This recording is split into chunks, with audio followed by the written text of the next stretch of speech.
Good morning guys, how are you today? So today mag-change lang tayo ng guys, ng cord.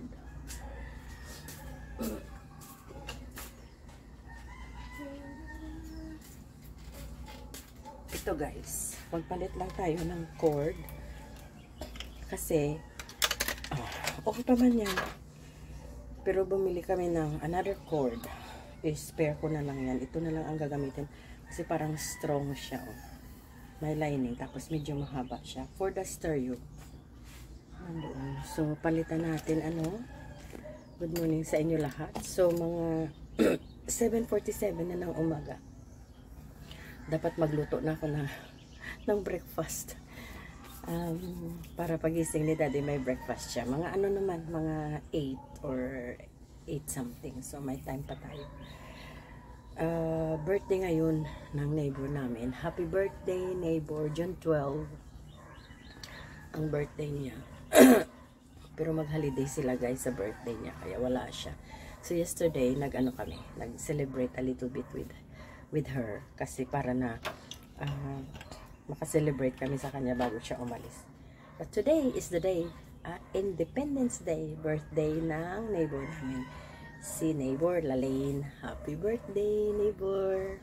So, okay na yun. But today may celebration sila. So, okay. Paalis na sila guys. Kaya, pagbalik na lang, celebrate ulit kami siguro.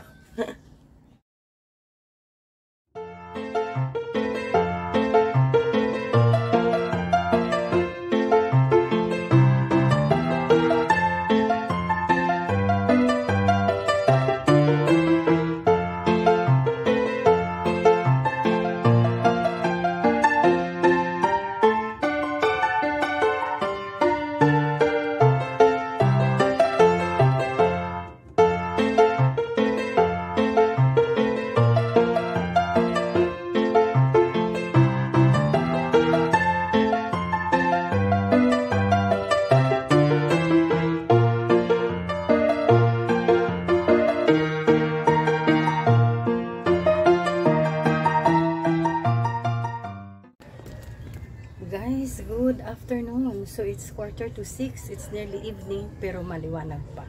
So today pumunta kami guys sa downtown. Namili kami ng mga kailangan namin para sa aming store. So nag-decide kami na magbenta kami ng mga siumay, kikiam, mga ganyan guys. So siupaw, So bumili kami ng that was yesterday, bumili kami ng steamer.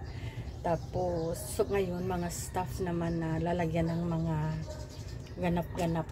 Yung mga paper plate, mga ganun. So, nakabili ako ng rose. Ayan, maganda siya. So, ilalagay ko siya pang accent ko, guys. Kasi, parang, siya, guys. Parang, kailangan ko mag-accent. Kailangan ko mag-accent ng rosas. Ayun. So, kailangan natin ng dyan, cover, clear cover. So, kailangan natin gawin yan in a couple of days para hindi tayo mabasa sa rain. So, ito dumating. Galing ng Shopee ito. So, dumating siya galing ng Shopee. Ito kurtina para dito sa ibaba. So, ilalagay natin may shell, try kung maganda siya. So, okay. So, ito nga siya guys. Ayan. Right. I-thread lang natin ng ganito.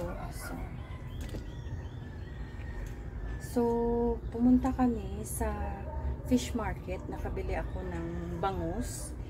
Mga 5 kilos na bangus. So, 600 pesos ang nabayaran ko. Pero binigyan ko yung teacher ko sa high school kasi katabi lang kami ng bahay. Dito, binigyan ko si ma'am 2 bangus. Pero namigay na ako ng the other day nung bumili kami ng mga bangus. to the other people. So, iba naman yung binigyan ko for today. So, siya naman yung binigyan ko. So, ayan. Nag-ano tayo. So, ito siya guys. Baliktad.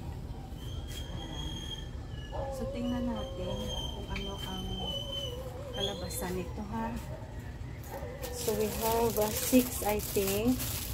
Sana magkasya ang nabili ko.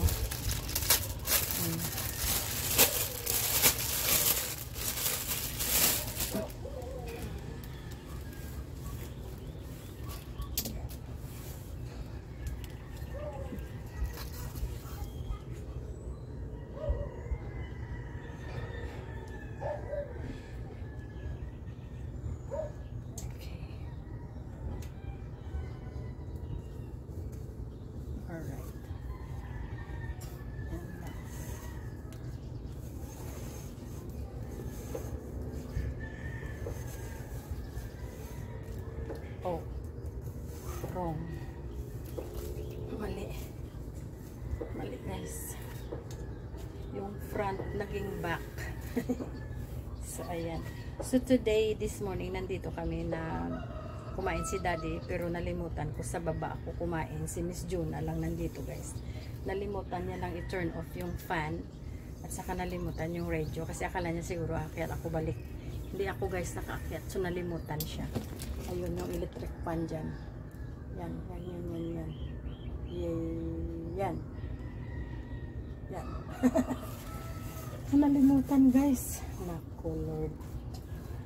Ayun. So anyway, ilalagay ko to.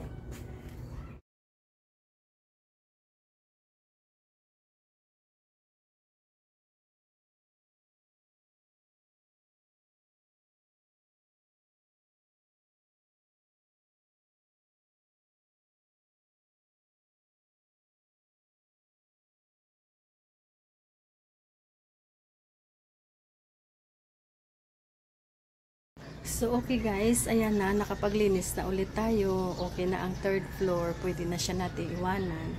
Nakalagay na din ako ng curtain. Pero I think babalik pa kami dito guys, kasi si daddy baka mag-dinner. So, ang dinner niya nandoon sa 2nd floor. Pero minsan dito siya kumakain kasi medyo mahangin.